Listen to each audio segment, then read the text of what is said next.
Baik, masih bersama Pak Maskurudin Hafiz selaku Koordinator JPPR Jaringan Pendidikan Pemilih untuk Rakyat dan juga Mbak Poppy Amalia, pakar micro expression dan seorang psikolog. Saya ke Pak Maskurudin. Pak Maskurudin, jika Anda melihat memang dari segmen awal hingga akhir, apa sih topik yang memang paling menentu untuk panggung politik mereka? Menurut saya yang segmen di jelang-jelang akhir itu ya, di mana wakil gubernur itu bisa bertanya langsung secara bebas materinya, lalu disampaikan lagi gitu. Termasuk juga di calon gubernurnya ya, berkaitan misalnya soal reklamasi. Kalau pasangan calon 2 itu kan soal reklamasi dan DP 0%. Materi yang ditanyakan yang secara bebas pun sesungguhnya sudah menunjukkan bagaimana memang perdebatan itu akan terjadi gitu ya. Disitulah sesungguhnya pada akhirnya cara menjawab, cara bertanya, cara menimpali itu sungguh membuat pertimbangan memilih dari masyarakat. Jadi selain memang soal materinya, itu juga memang soal cara jawabnya. Nah, saya mungkin yang materinya saja ya. Dari aspek materi, katakan misalnya dalam hal ini adalah peningkatan ekonomi, jelas misalnya soal OGOC, soal tata kelola lingkungan, itu adalah soal reklamasi gitu ya. Dan misalnya soal perumahan itu adalah soal DP 0%. Jadi kalau kita lihat secara materinya, memang istilah-istilahnya itu datang dari pasangan calon 3 gitu ya. Pasangan calon 3 kelihatan sekali ya. Dan itu semua publik sudah tahu. Nah, respon yang dimiliki oleh petahana itu kan dengan apa yang dilakukan selama ini gitu kan. Keberhasilan yang selama ini adalah untuk itu sangat kelihatan. Dan ini adalah ciri khas bagaimana perimbangan itu terjadi. Memang kalau petahana itu mempertahankan apa yang dilaksanakan. Nah, pasangan calon 3 itu memang sedang ingin mengkoreksi dan memberikan solusi. Itu sudah pasti posisinya selalu begitu. Dan kalau kita lihat posisi yang seperti ini itu memang pada akhirnya kuat-kuatan gitu. Nah, kalau dia bisa memberikan dalam konteks pilkada ya, kalau dia bisa memberikan 50-50 itu menjadi udah sangat bagus. Kembali kepada pemilih masyarakat di Jakarta, memang pada akhirnya pertimbangan untuk memilih itu beda-beda. Karena memang pilihan pribadi ya. Kenapa sih sesungguhnya kalau saat milih itu harus ada harus ada kotak yang tertutup, itu ada bilik suara, ditunggu banyak orang, itu agar kerahasiaan kita memilih itu terjadi. Nah, karena dia sangat pilihan pribadi, ya akhirnya memang dari Mbak Poppy kita bisa lihat betapa memang masih banyak orang yang memilih berdasarkan gestur. Tetapi kalau dari saya memang pesannya itu bagaimana ketika kita memilih itu memang berdasarkan visi, misi, program dan mengembangkan Jakarta secara lebih baik. Dan kuncinya adalah dalam beberapa waktu, kan menjadi gubernur tidak selamanya gitu ya.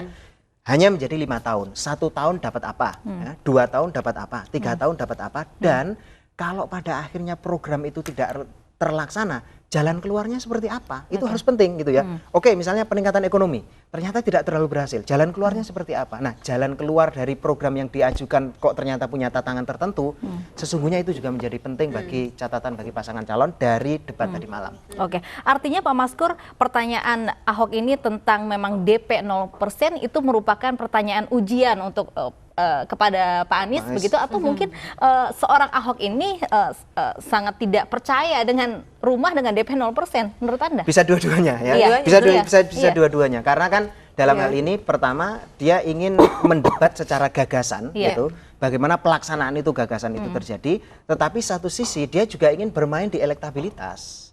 Karena kan pilkada belum selesai gitu. Kalau ini konteksnya tidak pilkada, ya pasti ukurannya adalah ini berhasil atau tidak, waktu yang dilaksanakan berapa, modalnya berapa dan seterusnya. Tetapi ini adalah konteksnya pilkada yang nanti 19 Januari, ada misi di mana masyarakat pemilih Jakarta itu kira-kira jangan setidaknya ya, itu mempertanyakan itu untuk memilih pasangan calon nomor 2 gitu ya. Jadi ada nuansa menaikkan elektabilitas dan menurunkan elektabilitas dalam konteks bertanya soal itu. Dan itu sangat wajar karena ini menjelang pilkada ya. Menjelang pilkada itu menjadi sangat wajar, dan juga akhirnya jawaban dari pasangan calon 3 itu juga menentukan cara menjawab dan seterusnya. Akhirnya memang naik turunnya elektabilitas itu menjadi sangat berpengaruh. Oke, Mbak Poppy, apa yang Anda lihat ketika memang sesi pertanyaan ini ketika Ahok diadu dengan Pak Anies? Oh, ini sangat menarik sekali itu kalau misalnya kita bisa tayangin ulang ya, bagaimana ekspresi wajahnya Pak Ahok menahan-nahan nafas gitu kan. Karena memang terlihat banget pas sesi mau terakhir tuh kayak nahan nafas dan udah nggak sabar pengen jawab gitu kan. Sama ada sedikit melecehkan konten. Jadi dilihat dari apa? Dilihat dari mulut. Jadi kalau orang konten tuh dia naik satu gitu kayak Popeye gitu kan, naik satu tuh itu kalau misalnya ditayangin tuh videonya bisa diperlambat tuh kelihatan banget. Jadi pas lagi Pak Anies bicara dia Pak Ahok udah gini. Kenapa? Dalam pikirannya gini, kamu ngerti persoalan gak sih? Gitu. Kita akan lihat terlebih dahulu bagaimana ekspresi dari kedua kandidat ini. Kuncinya adalah pada kepemimpinan. Dan kepemimpinan ini diharuskan bisa merangkul semuanya. Berkomunikasi menghasilkan suasana yang positif, bukan komunikasi yang justru menghasilkan suasana negatif. Karena itu ketika kita bertugas, langkah yang kita lakukan konkret. Hari ini ada terkotak-kotak, ada sekat-sekat. Maka gubernur, wakil gubernur akan menjadi jembatan komunikasi antar kelompok di Jakarta. Yang kedua, gubernur akan membereskan masalah ketimpangan yang di Jakarta. Ketimpangan antara siapa? Yang bekerja dengan tidak bekerja. Yang sekolah dengan tidak sekolah. Mereka yang kaya dengan yang prasejahtera. Karena persatuan itu hanya bisa dibangun jika ada perasaan rasa adil. Dan rasa adil itu bukan di kata-kata. Rasa adil itu pada programnya, pada kegiatannya. Karena itu, solusi yang kita lakukan untuk membangun perasaan bersatu ini adalah dengan membereskan ketimpangan menjadi jembatan. Cagup 2 silakan menanggapi kembali. Ya, saya rasa unik jika sekarang dikatakan Jakarta sudah adil. PR keadilan di Jakarta masih terlalu banyak. Datanglah Pak Basuki ke kampung-kampung di Krukut yang cuma 4 km dari balai kota. Lihatlah kenyataan di sana. Bapak akan merasakan ketimpangan yang luar biasa. Dan ini adalah saudara kita. Jadi kalau dikatakan sudah adil, sebentar itu PR.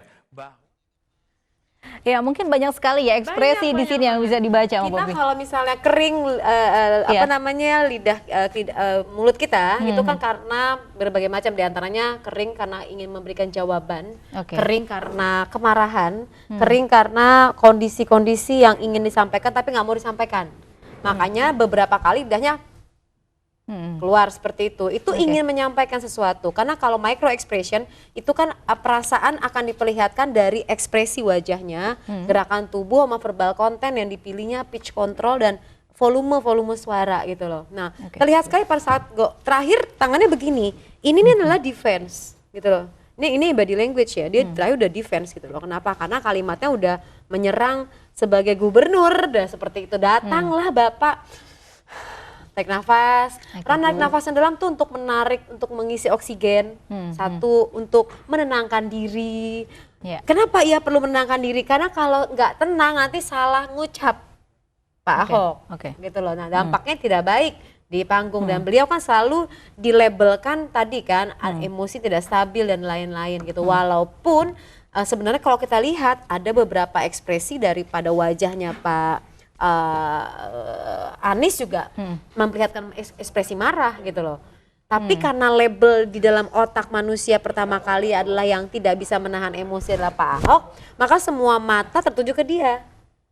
Gitu. Jadi luput memperhatikan sebelahnya. Nah, itu gambaran sih secara emosinya. Kelihatan banget sih kalau Pak Ahok itu ekspresif banget. Jadi kalau marah pas segala macam kelihatan. Tadi juga melihat ketika Pak Ahok mendengarkan begitu dia menoleh ke kiri dan kanan, itu diartikan apa? Menoleh ke kiri dan ke kanan itu seperti kita lagi gelisah gitu kan, pasti kita kan nggak bisa diem gitu kan, ngelihat ke kiri ke kanan. Dan kalau ngelihat ke kanan ada seseorang di sana, itu artinya dia butuh bantuan. Tapi kalau ngelihat kiri kanan itu tidak ada, berarti distract. Jadi matanya itu juga distract itu artinya confused, bingung. Kalau orang lagi tenang dia akan fokus gitu kan, tapi kalau enggak dia distract jadi gini-gini nih. Nah distract nih itu artinya dia udah mulai goyah sama keyakinannya, sama beliefnya gitu loh.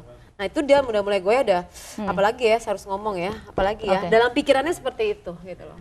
Berusaha mungkin mempertahankan dari Ahok sendiri. Kita akan lanjutkan kembali, Special Report masih akan kembali saja dah.